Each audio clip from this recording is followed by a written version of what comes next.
పిత పుత్ర పవిత్రాత్మ నామమున ఆమెన్.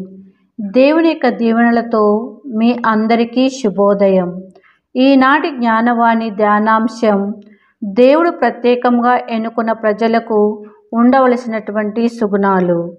పునీత పౌలు గారు కొలసీలకు రాసిన లేఖ 3వ అధ్యాయము 12వ వచనం నుండి 14వ వచనం వరకు, మీరు దేవునిచే ఎన్నుకోబడిన ప్రజలు, ఆయనకు పరిశుద్ధులను ప్రియులను అయిన వారు కాబట్టి మీరు దయ, కనికరము, వినయము, సాత్వికత, ఓర్పు అలవర్చుకొనుడు. ఎవడైనను మరి ఒకని మీద ఏదో ఒక మనస్తాపం కలిగి ఉన్న ఎడల ఒకరిని ఒకరు సహించుచు క్షమింపవలెను. మిమ్ములను ప్రభు క్షమించినట్లుగానే మీరు ఒకరిని ఒకరు క్షమింపవలెను. వీనికంటే అధికముగా ప్రేమను అలవరుచుకొనుడు. అది అన్నిటినీ పరిపూర్ణమైన ఐక్యముగా ఉంచగలదు. దేవుని చేత ప్రత్యేకముగా తన సేవ కొరకు ఎన్నుకున్న వారికి ఉండవలసినటువంటి సుగుణాల గురించి ఈ వాక్యములో మనకు తెలియజేస్తూ ఉన్నారు. అవి 1 దయ, 2 కనికరము, 3 వినయము, 4 సాత్వికత, 5 ఓర్పు, 6 క్షమాగుణం, 7 ప్రేమ. ఈ 7 సుగుణాలు మనలో ఉన్నప్పుడు ఈ కన్యాశ్రీ జీవితం ఇతరులతో కలిసి ఐకమత్యంగా జీవిస్తాము అని తెలియజేస్తూ ఉంది. అందు మొదటి సుగుణం దయ. కీర్తన 103 వచనము 8, ప్రభువు కరుణామయుడు, దయాపూరితుడు, దీర్ఘశాంతుడు, ప్రేమనిధి. కీర్తన 86 వచనం 15, దేవా నీవు జాలి కలవాడవు, కృపామయుడవు, సహనవంతుడవు, దయామయుడవు, విశ్వసనీయుడవు. ఈ 2 వచనాలలో దేవుని యొక్క దయను తెలియజేస్తూ ఉంది.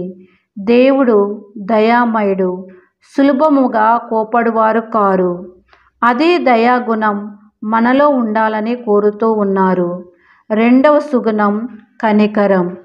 సీరాపుత్రుడైనటువంటి యేసు జ్ఞాన గ్రంథం 2వ అధ్యాయం వచనము 11, ప్రభువు కనికరం కలవాడు, ఆయన మన పాపములను మన్నించును, ఆపదలలో నుండి మనలను కాపాడును. మార్కు సువార్త 6వ అధ్యాయము వచనము 34, 5,000 మందికి ఆహారం.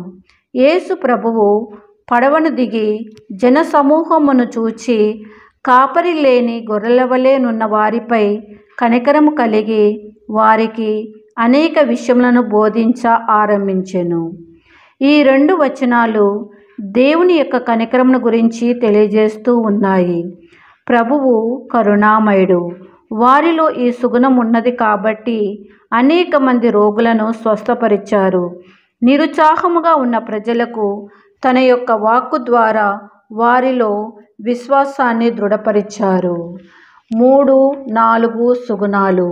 వినయం మరియు సాత్వికత.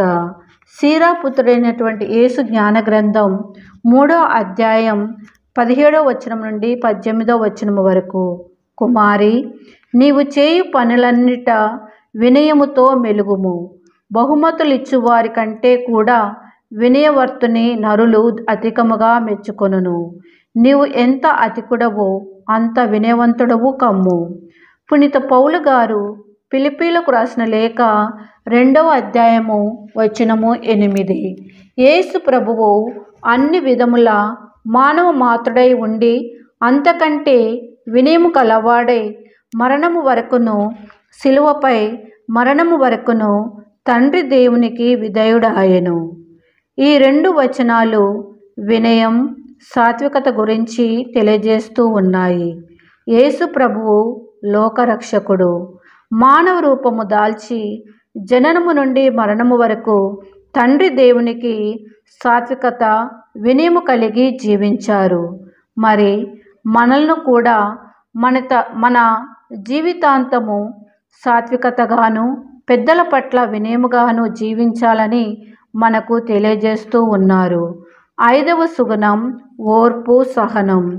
పునీత యాకోబు గారు రాసిన లేఖ 1వ అధ్యాయము వచనములు 3, 4. మీ విశ్వాసము అట్టి పరీక్షలను ఎదుర్కొనుట వలన మీకు సహనము ఓర్పు చేకూరును.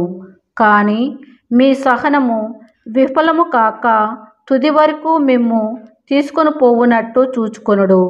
అప్పుడు మీరు ఏ కొరతయు లేక పరిపూర్ణులై సమగ్రతను పొందగలరు.